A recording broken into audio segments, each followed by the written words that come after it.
CMR jewellers సువర్ణ సంక్రాంతి సంబరాలు బంగారు ఆభరణాలపై 50% తగ్గింపు.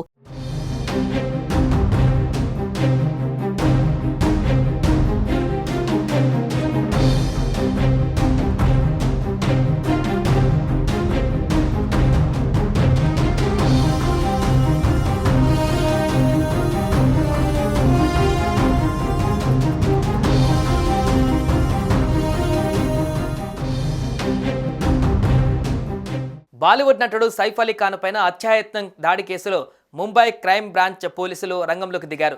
సైఫ్ అలీ ఖాన్ పైన కత్తితో దాడి చేసిన వ్యక్తి ఎవరనేది ఇప్పుడు సంచలనంగా మారింది. ప్రస్తుతం 10 ప్రత్యేక బృందాలను ఏర్పాటు చేసి నిందితుడి కోసం గాలింపు చర్యలు చేపట్టినట్టుగా తెలుస్తోంది. ఈ నేపథ్యంలో ఎన్కౌంటర్ స్పెషలిస్ట్ దయా నాయక్ సీన్లోకి ఎంట్రీ ఇచ్చారు. తనదైన శైలిలో ఇన్వెస్టిగేషన్ స్టార్ట్ చేశారు.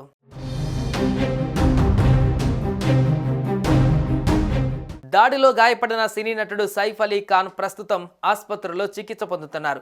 ఆయన ఆరోగ్య పరిస్థితి ప్రస్తుతం నిలకడగా ఉందని వైద్యులు తెలిపారు. మరోవైపు కేసు విచారణను పోలీసులు ముమ్మరం చేశారు. ఈ క్రమంలో సైఫ్ ఇంటిని సందర్శించిన పోలీసు అధికారులలో దయా నాయక్ కూడా ఒకరు ఉన్నారు. బాంద్రాలోని సద్గురు శరణ్ అపార్ట్మెంట్కు వచ్చిన ఆయన కేసు ఘటనకు సంబంధించిన వివరాలను ఆరా తీశారు. ముంబై అండర్ వరల్డ్ను గడగడలాడించిన ఎన్కౌంటర్ స్పెషలిస్ట్గా దయా నాయక్ పేరుంది.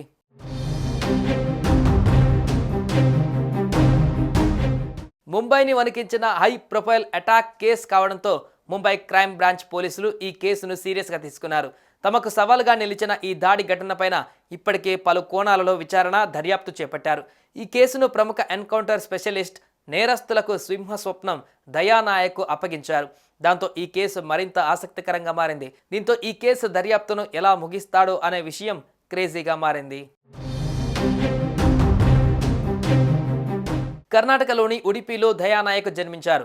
1995లో స్టేట్ పోలీసు పరీక్షల్లో విజయం సాధించి జుహు పోలీస్ స్టేషన్లో సబ్ ఇన్స్పెక్టర్గా విధుల్లో చేరారు.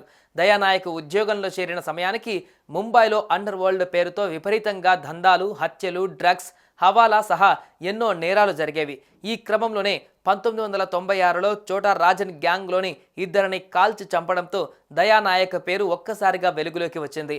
ప్రజల్లోనే కాక డిపార్ట్మెంట్లోనూ ఆ పేరు మారుమోగిపోయింది. అండర్ వరల్డ్ నెట్వర్క్కు సంబంధించి పనిచేస్తున్న దాదాపు 80 మందిని ఎన్కౌంటర్ చేసినట్లుగా సమాచారం. ప్రస్తుతం సైఫ్ దాడి ఘటనను పరిశీలించడానికి వచ్చిన పోలీసులలో దయా నాయక్ కూడా ఉండడంతో ఆసక్తి నెలకొంది. సుమన్ టీవీలో మీ పర్సనల్ అండ్ బిజినెస్ ప్రమోషన్స్ కోసం కింది నెంబర్కి కాంటాక్ట్ చేయండి.